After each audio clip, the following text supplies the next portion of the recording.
Hey guys, so here is Diego and Winnie, a snippet of their training. So, what I love about having both of them together is Diego's a little bit more willing to try new things.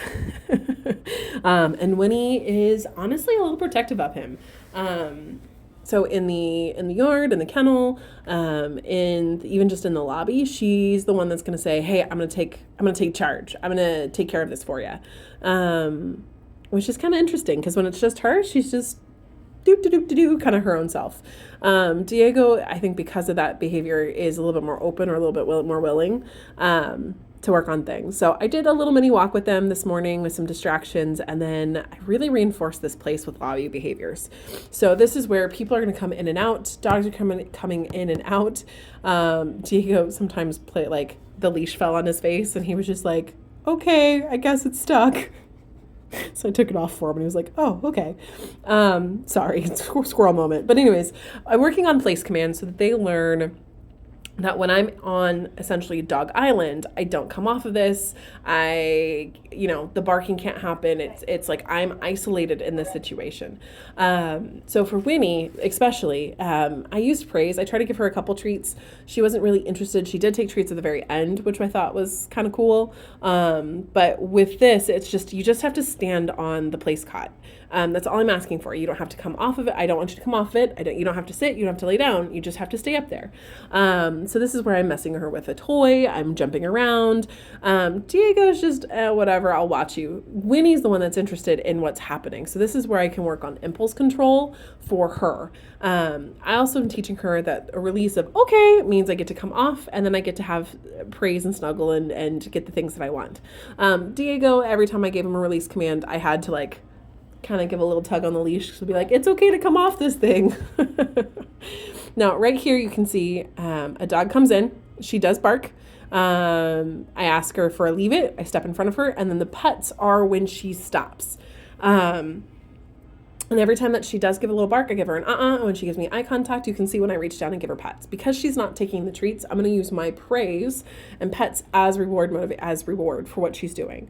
Once the dog goes inside, we release off the place cot, and we get to reset and do it again.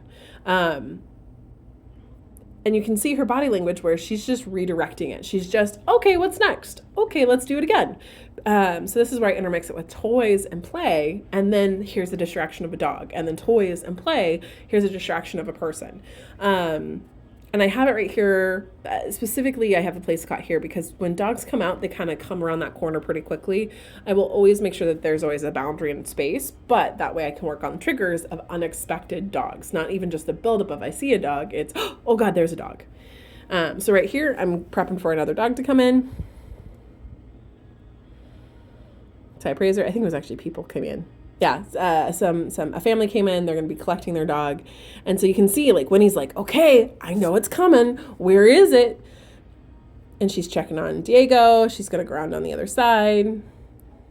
That's where her little bit of her protective measures come in. She sees another person. I give her a good girl, give some pets. And I'm doing it too to Diego. And he's tolerating them. He's taking them. And this is where you can tell her, leave it. Or watch me. You can also just call her Winnie, and she looks right up and yes, good girl.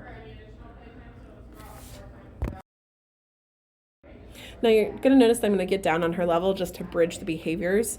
So that way I can give her continuous, good, keep going, good, keep going. You're going to notice that when the dog comes out, she is going to start barking. I am giving her some corrections on the slip lead, but I'm also going to step in front of her and tell her leave it. Get her to focus on me. As soon as the dog walks out of the proximity, I'm going to redirect her. So I'm leave it. You can see where she looks up at me, good girl. And the moment they're gone, I'm going to say, okay, they get to come off and get to praise. And then with all that pent up energy, we're doing some circles out of the camera's range to give that energy a flow. And then we go back onto place to teach them that place isn't always the barking zone. Place is whenever it happens. So I'd recommend doing place at home as well as doing place on your walks. That can help redirect, hey, I have to focus and be calm. Because you can see she's settled right here. It was really great work today, guys.